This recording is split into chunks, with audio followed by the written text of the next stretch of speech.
In this video, I'm going to show you how to create the sidechain pump effect in Logic Pro in a very simple way. So what you want to do, especially with this kind of an effect, you want to use it, especially when it comes to your bass and your kick. So you can use your kick most of the time to trigger it. Well, what I like to do is I like to solo my kick and then I also solo my bass. So before I add this effect, the bass and the kick playing together, they sound like this.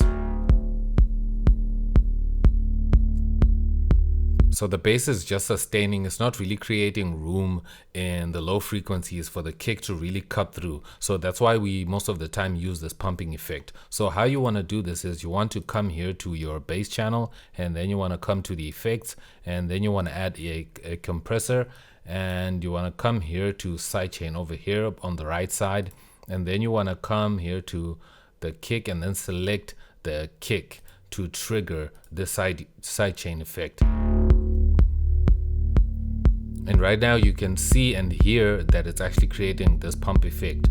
And you can adjust how much of this effect you want by playing around with the threshold level here. So the more you go closer to 0 dB, the less of the effect you're gonna have.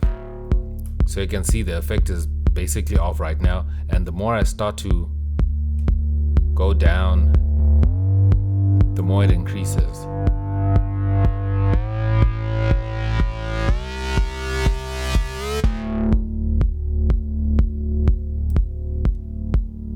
Just like that, and that's how you do it. So you can add that nice pump to give your kick some really nice space and room so that it can cut through the mix. If you like this video, if you found this helpful, make sure to drop a like, and you can also subscribe if you want to. Thanks so much for watching. Peace.